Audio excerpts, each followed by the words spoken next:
പ്രിയപ്പെട്ടവർ, വയനാട് ദുരന്തത്തിൽ മരണപ്പെട്ട മുഴുവൻ പേരുടെയും അകാല ദേഹവിയോഗത്തിൽ ഞാൻ ആദരാഞ്ജലികൾ അർപ്പിക്കുകയും അവരുടെ ഓർമ്മകൾക്ക് മുമ്പിൽ ശിരസ് നമിക്കുകയും ചെയ്യുന്നു. ഉറ്റവരെയും ഉടയവരെയും നഷ്ടപ്പെട്ടവർ, വീടും വസ്തുവകകളും നശിച്ചവർ, അവർക്ക് കൈത്താങ്ങായി മനുഷ്യസ്നേഹത്തിൻ്റെ മഹാഗോപുരങ്ങളായി ഉയർന്നു നിൽക്കുന്ന നമ്മുടെ സഹജീവികൾ, കേരള സർക്കാർ എല്ലാവരോടും ഐക്യദാർഢ്യം പ്രഖ്യാപിക്കുന്നു. പുരോഗമന കലാസാഹിത്യ സംഘം അതിൻ്റെ 13ാം സംസ്ഥാന സമ്മേളനം ഈ വരുന്ന 27, 28 തീയതികളിൽ കണ്ണൂരിൽ ചേരുകയാണല്ലോ. വയനാട് ദുരന്തത്തിൻ്റെ പശ്ചാത്തലത്തിലാണ് ആദ്യം തീരുമാനിച്ച തീയതി മാറ്റി 27, 28 തീയതികളിലേക്ക് തീരുമാനിക്കുന്നത്. മുമ്പ് തീരുമാനിച്ച സാംസ്കാരിക പരിപാടികൾ പലതും വെട്ടിച്ചുരുക്കുകയും ആഘോഷങ്ങൾ ഒഴിവാക്കുകയും ചെയ്തിട്ടുണ്ട്. കേരളത്തിലെമ്പാടും പുരോഗമന കലാസാഹിത്യ സംഘത്തിൻ്റെ പ്രവർത്തകർ യൂണിറ്റ് അടിസ്ഥാനത്തിൽ ദുരിതാശ്വാസ സഹായനിധി ശേഖരിച്ച് സർക്കാരിൽ അടച്ചുകൊണ്ടിരിക്കുന്ന തിരക്കിലാണ്. സംഘം ഉയർത്തുന്ന ആശയങ്ങൾക്ക് അനുരൂപമായി കലാസാഹിത്യ സാംസ്കാരിക രംഗത്ത് പ്രവർത്തിക്കുന്ന നിരവധി സംഘടനകൾ ലോകത്തെല്ലായിടത്തുമുണ്ട്. എക്കാലവും അതുണ്ടാവുകയും ചെയ്യും. പുരോഗമന സാഹിത്യ പ്രസ്ഥാനങ്ങൾ ജനിക്കുന്നതിന് എത്രയോ കാലം മുമ്പ് അതിനാധാരമായ ആശയങ്ങളും ലോകത്തുണ്ട്. കലയെയും സാഹിത്യത്തെയും എതിർത്തും അനുകൂലിച്ചും ഉള്ള ചർച്ചകൾ പ്ലേറ്റോയുടെ റിപ്പബ്ലിക്കിലും അരിസ്റ്റോട്ടലിൻ്റെ പൊയറ്റിക്സിലും നമുക്ക് കാണാൻ സാധിക്കും. ഭാരതത്തിലാകട്ടെ കവി, കാവ്യപ്രതിഭ, കാവ്യവിഭജനം, കാവ്യ ഉദ്ദേശം തുടങ്ങിയ കാര്യങ്ങളെപ്പറ്റി വേദ ഇതിഹാസ കാലഘട്ടത്തിൽ തന്നെ ചർച്ച തുടങ്ങി വയ്ക്കുകയും പിന്നീട് ഗഹനമായ സൗന്ദര്യശാസ്ത്ര ചർച്ചകൾക്ക് വഴിതെളിക്കുകയും ചെയ്തിട്ടുണ്ടെങ്കിലും കാവ്യപ്രയോജനം സാമൂഹ്യതലത്തിലേക്ക് വളർന്നു വന്നില്ല. അതിൻ്റെ പ്രധാനപ്പെട്ട കാരണം ആര്യാധിനിവേശത്തിൻ്റെ സാംസ്കാരിക ഭൂമികയാണ് എന്ന് നമുക്കറിയാം. ലിയോ ടോൾസ്റ്റോയ് സൗന്ദര്യശാസ്ത്രത്തിൻ്റെ പിതാവായി വിശേഷിപ്പിച്ച ബൊങ്കാട്ടനാണ് കല കലയ്ക്ക് വേണ്ടിയാണോ അതോ ജീവിതത്തിന് വേണ്ടിയിട്ടാണോ എന്ന ചർച്ചയ്ക്ക് ആധാരമായ ഒരു സൗന്ദര്യശാസ്ത്ര സങ്കല്പം അവതരിപ്പിച്ചത്. കലയുടെ ലക്ഷ്യം സൗന്ദര്യമാണെന്ന് അദ്ദേഹം പറഞ്ഞു. ഇന്ദ്രിയങ്ങൾക്ക് ആനന്ദം പകരുകയാണ് കലയുടെ ലക്ഷ്യമെന്നാണ് അദ്ദേഹം അഭിപ്രായപ്പെട്ടത്. കല കലയ്ക്ക് വേണ്ടി എന്ന വാദത്തിൻ്റെ അടിസ്ഥാനം ബൊങ്കാട്ടൻ്റെ ഈ അഭിപ്രായമാണ്.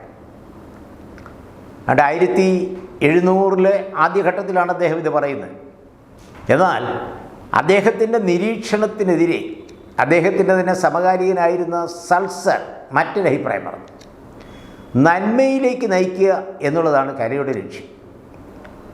നന്മയും ഉണ്മയുമാണ് കലയുടെ ലക്ഷ്യമെന്നുള്ള അദ്ദേഹത്തിൻ്റെ വാദമാണ് കല ജീവിതത്തിന് വേണ്ടി എന്ന അഭിപ്രായത്തിൻ്റെ അടിസ്ഥാനം.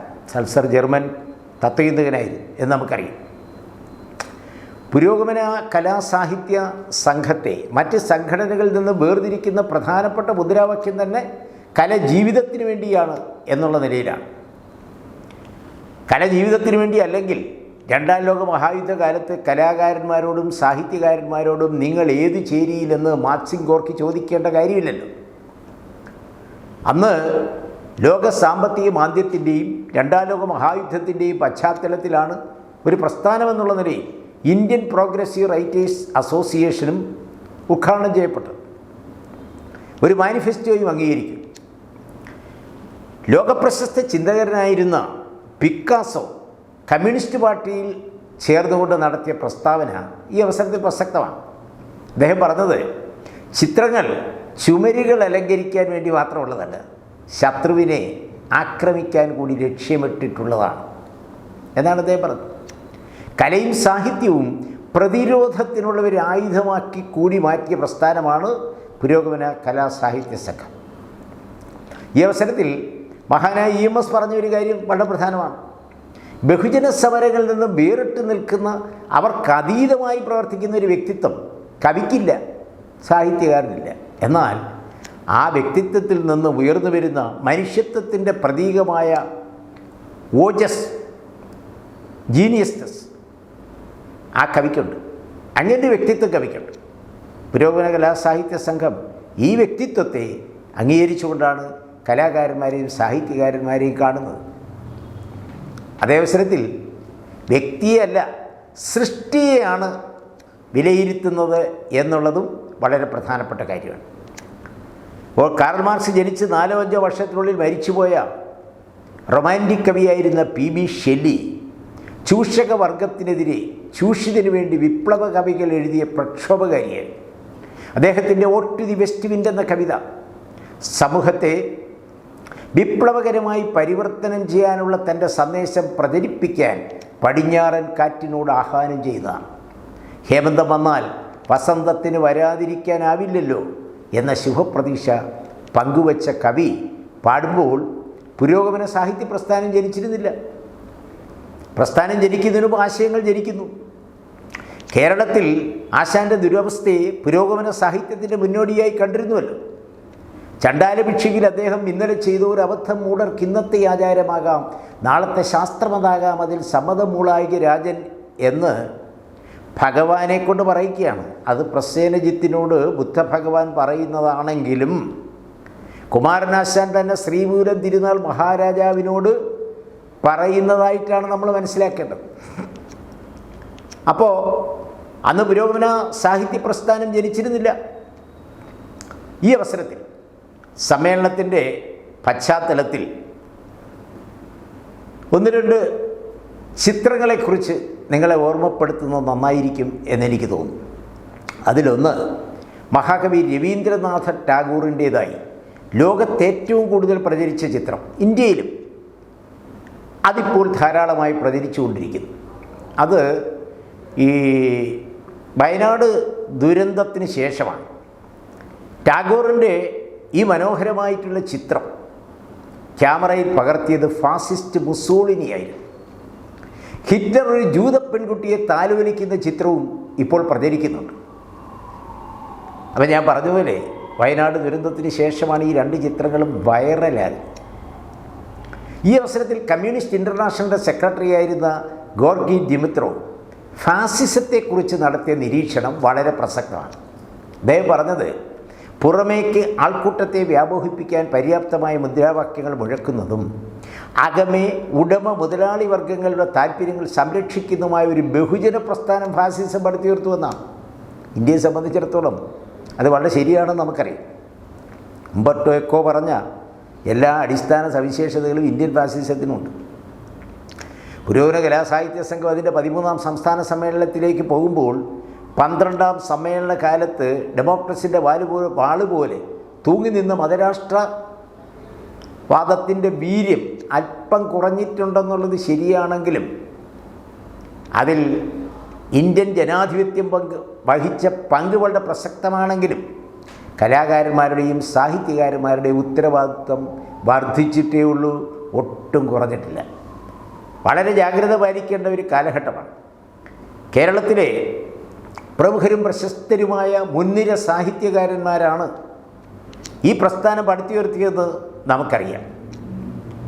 1937 ജീവൽ സാഹിത്യ സംഘം, 44 പുനഃസംഘടിപ്പിച്ച പുരോഗമന സാഹിത്യ പ്രസ്ഥാനം, 70 ദേശാഭിമാനി സ്റ്റഡി സർക്കിൾ, 1981 വൈലോപ്പള്ളി ശ്രീധരമേനോൻ്റെ സപ്തതി ആഘോഷത്തോടനുബന്ധിച്ച് എറണാകുളത്ത് വെച്ച് രൂപം കൊണ്ട പുരോഗമന കലാസാഹിത്യ സംഘം. ഈ കൈവഴികൾ നമുക്കറിയാം. ജീവൽ സാഹിത്യ സംഘത്തിൻ്റെ പരാജയത്തിൽ നിന്ന് നമ്മൾ പഠിച്ച പാഠവും വിലപ്പെട്ടതാണ്. EMSൻ്റെ തന്നെ അഭിപ്രായം കടമെടുത്താൽ ഏതെങ്കിലും ഒരു രാഷ്ട്രീയ പ്രസ്ഥാനത്തിൻ്റെ ഭാഗമായി കലാകാരൻ മാറിയാൽ അവർക്ക് ഹൃദയച്ചുരുക്കം ഉണ്ടാകുമെന്ന് ഒരു പക്ഷവും, കമ്മ്യൂണിസ്റ്റ് അല്ലാത്ത സാഹിത്യകാരന്മാരെ പുരോഗമന സാഹിത്യകാരന്മാരെ അംഗീകരിക്കുകയില്ല എന്ന പുരോഗമന സാഹിത്യകാരന്മാരുടെ വാദവും ശരിയല്ല എന്ന് നമ്മൾ മനസ്സിലാക്കി. ടോൾസ്റ്റോയ് ഒരു കമ്മ്യൂണിസ്റ്റ് ആയിരുന്നില്ല. എന്നാൽ അദ്ദേഹത്തെ റഷ്യൻ വിപ്ലവത്തിൻ്റെ കണ്ണാടി എന്നാണ് ലെനിൻ വിശേഷിപ്പിച്ചത്. മാക്സിം ഗോർക്കിക്ക് അദ്ദേഹത്തെക്കുറിച്ച് അങ്ങനെ ഒരു അഭിപ്രായം ഉണ്ടായിരുന്നില്ല താനും. അടുത്തത് ഈ രൂപഭദ്രതാവാദവുമായി ബന്ധപ്പെട്ട് ഉണ്ടായ പ്രശ്നമാണ്. അതിലും പുരോഗമന സാഹിത്യ പ്രസ്ഥാനം നമുക്ക് ചില പെശകുകൾ പറ്റിയിട്ടുണ്ട്, അത് തിരുത്തിയിട്ടുമുണ്ട്. ഭാവം മാത്രമല്ല, രൂപവും ഭാവവും സമഞ്ജസമായി സമ്മേളിക്കുമ്പോഴാണ് നല്ല സാഹിത്യ സൃഷ്ടികൾ ഉണ്ടാവുക എന്ന നിഗമനത്തിലാണ് നമ്മൾ എത്തിച്ചേർന്നത്. സംഘത്തിൻ്റെ ചരിത്രത്തിൽ ഒരു നാഴികക്കല്ലും വഴിത്തിരിവുമായിരുന്നു 1992 പെരുമ്പാവൂർ സമ്മേളനം. അതിൻ്റെ നയരേഖയും നമുക്കറിയാം. സാമൂഹ്യ പ്രശ്നങ്ങൾ, സംഘടനാ വിഷയങ്ങളെക്കുറിച്ച് പെരുമ്പാവൂർ സമ്മേളനം ചർച്ച ചെയ്യുകയും ചില തീരുമാനങ്ങൾ എടുക്കുകയും ചെയ്തു.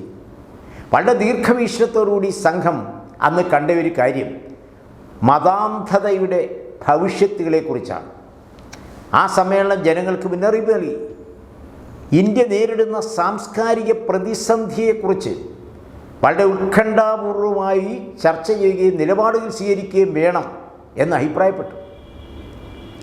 ആധുനിക കമ്മ്യൂണിക്കേഷൻ മാധ്യമങ്ങളുടെ അപജയത്തെ സംബന്ധിച്ച് മുന്നറിയിപ്പ് നൽകി.